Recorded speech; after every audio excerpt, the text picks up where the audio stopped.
একটা প্রশ্ন দিয়ে শুরু করি, যদি ইরান দুর্বল হয়ে পড়ে তাহলে কি মধ্যপ্রাচ্য আরও নিরাপদ হবে? শুনতে সহজ মনে হয়, কিন্তু বাস্তবটা অনেক বেশি জটিল। কারণ ইরান শুধু একটা দেশ নয়, মধ্যপ্রাচ্যের অন্যতম বড় এবং কৌশলগত রাষ্ট্র। আসুন ইতিহাসটা মনে করি। 2003 সালে ইরাক আক্রমণের পর কি হয়েছিল? রাষ্ট্র ভেঙে পড়েছিল, আর সেই শূন্যতা থেকেই উঠে এসেছিল আইএস।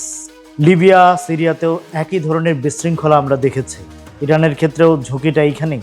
দেশটিতে পার্সিয়ানদের পাশাপাশি আজেরি, কুর্দি, আরব, বালুচ সহ নানা জাতিগোষ্ঠী আছে। কেন্দ্র দুর্বল হলে সেই ভেতরের বিভাজনই বড় সংকটের রূপ নিতে পারে।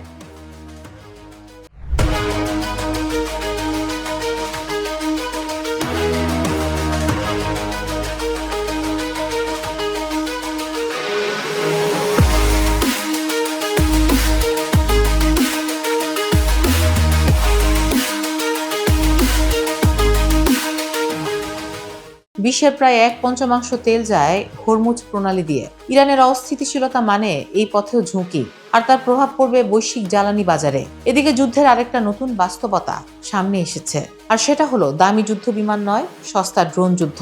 ইরানের শাহেদ 136 ড্রোন বানাতে খরচ $10 থেকে $50,000, আর যুক্তরাষ্ট্র এখন একই ধারণায় তৈরি করেছে লুকাস ড্রোন, খরচ প্রায় $35,000। অর্থাৎ নতুন যুদ্ধের সমীকরণটা হচ্ছে কম খরচে বেশি সংখ্যায় একই সঙ্গে আঘাত।